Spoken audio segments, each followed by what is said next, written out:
Hello everyone, welcome back to my channel. तो कैसे आप सब। बर्ड ब्रीडिंग के लिए उनके बारे में प्रॉपर नॉलेज होना ज़रूरी है।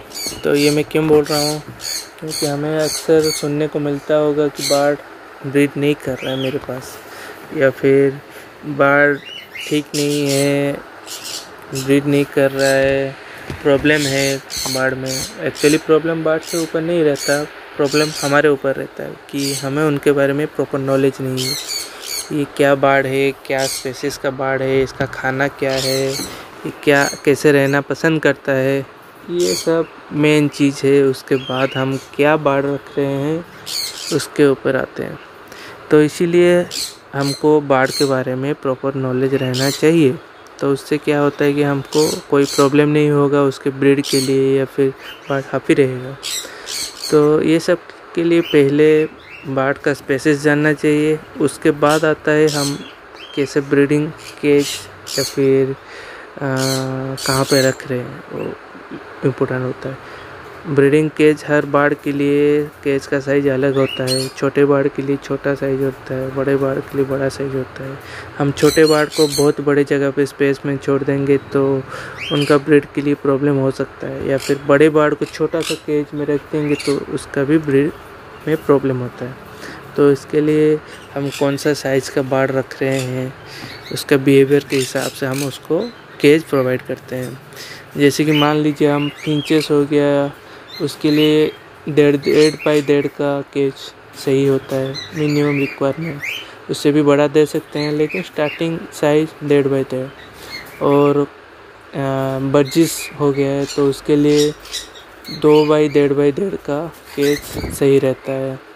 जैसे कि लव-बर्ड्स हो गए हैं, उनके लिए 2.5/1.5 का केज ठीक रहता है।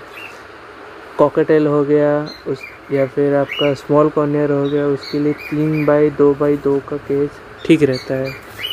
या फिर आप थोड़ा बड़ा बर्ड हो गया जैसे कि लोरीकिट्स हो गए, या फिर आपका सन कॉर्नियर हो गया, तो उसके लिए 4 फीट बाई 2 फीट का केज मिनिमम रिक्वायरमेंट रहता है। उससे आप उसको बढ़ा देंगे 5 फीट या फिर 6 फीट का केज आप देंगे तो कोई दिक्कत नहीं, क्योंकि वो बड़ा बर्ड है, वो फ्लाइट करता है।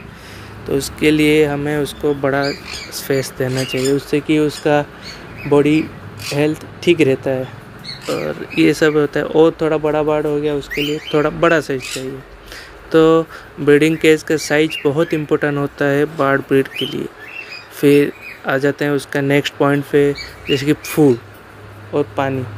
हम क्या फूड उसको प्रोवाइड करते हैं, जैसे कि इसका नेचर क्या है, ये क्या खाना पसंद करता है, उसके हिसाब से हम उसको फूड प्रोवाइड करेंगे तो वो ठीक रहता है। छोटे बर्ड्स के लिए छोटा टाइप का सीड्स यूज होता है, बड़े बर्ड के लिए बड़ा टाइप का सीड्स मिक्स यूज होता है। और सॉफ्ट फूड में छोटे बर्ड्स को छोटा छोटा करके देना पड़ता है, बड़े बर्ड को उसका साइज़ के हिसाब से बड़ा देना पड़ता है। कोई फ्रूट्स खाता है, कोई ओनली वेजिटेबल्स खाता है। इसके बारे में हमें प्रॉपर नॉलेज होना बहुत ज़रूरी है, जिससे कि हम उसको प्रॉपर वे में ट्रीट कर सकते हैं और वो अच्छा हैप्पी रहेगा और ब्रीड भी करेगा। और ब्रीड का मेन प्रॉब्लम रहता है, हमें उसका एज कंफर्म नहीं होता, पता नहीं चलता है कि उसका एज कितना है। साइज़ बड़ा कोई बोल के देती है कि इसका साइज़ बहुत बड़ा है, ये बड़ा बर्ड है, लेकिन वो अक्सर होता है कि छोटा बर्ड होता है, बच्चा होता है। बच्चे के टाइम वो ग्रोथ थोड़ा ज़्यादा रहता है, जितना बड़ा होता है उसका ग्रोथ उसके हिसाब से स्लिम होता जाता है। तो वो हमें पता नहीं चलता, और कोई भी आपको थमा देगा, भाई ये बड़ा बर्ड है, ले लो, 1-2 महीने में वो ब्रीड कर लेगा। आप 1 साल वेट करेंगे फिर भी ब्रीड नहीं किया होगा। तो यही प्रॉब्लम रहता है ब्रीडिंग का एज।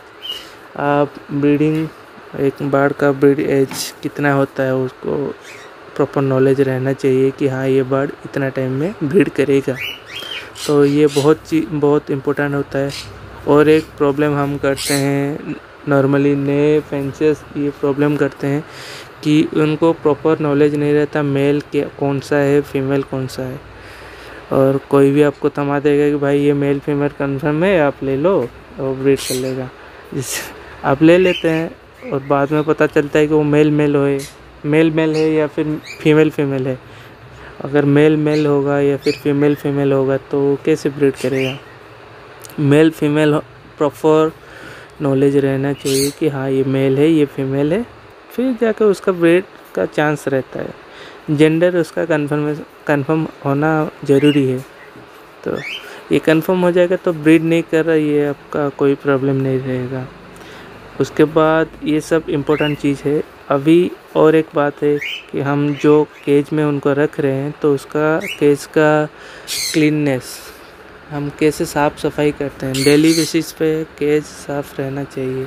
जैसे हम ऊपर केज रख दिए, नीचे सब खाना पड़ रहा है, गिर रहा है, तो उससे क्या होता है कि एंड्स या फिर कोई भी जैसे चूहा हो गया, ये सब क्या वो आ जाते हैं आराम से वो खाना खाने के लिए, और बार्ड को प्रॉब्लम होता है उससे। तो ये बहुत इम्पोर्टेंट चीज़ है, क्लीनलीनेस रहना चाहिए केज में। और अक्सर हम कैल्शियम का शॉर्टेज में बार्ड अंडा तो दे रहा है लेकिन बच्चा नहीं निकल रहा है, तो इसके लिए हमको उसको कैल्शियम प्रोवाइड करना चाहिए। बार्ड का हेल्थ के लिए कैल्शियम बहुत इम्पोर्टेंट है। ज़्यादा नहीं, जितना होना चाहिए हम उसको प्रोवाइड करेंगे, तो जिससे कि एग फर्टिलिटी में कोई इश्यू नहीं होगा और अच्छा बच्चा आराम से निकल जाएगा एग से। तो ये इम्पोर्टेंट है। फिर ब्लड लाइन, उसका ब्लड लाइन भी बहुत इम्पोर्टेंट है। एक पेरेंट्स का बच्चे को मेल फीमेल को हम ब्रीड पे नहीं लगा सकते। अगर ऐसे लगाएंगे तो उनका ब्लड लाइन बहुत कमज़ोर हो जाएगा, जिससे बाद में उनको बहुत प्रॉब्लम होगा, बच्चा बहुत ख़राब निकलेगा। तो ये मेन है, एग्जामिन करना सीखना चाहिए हमको कि हम जो भी बार्ड रख रहे हैं तो उसका बारे में थोड़ा नॉलेज रखें। उसके बाद ये जो सब पॉइंट मैं अभी बोला, ये सबको दिमाग पे रख के फिर बार्ड ब्रीडिंग के लिए आप आइए। और जब भी कोई नया पेयर आप रखें तो उनको प्रॉपर सेपरेट केज में रखें और उनको थोड़ा प्राइवेसी दें।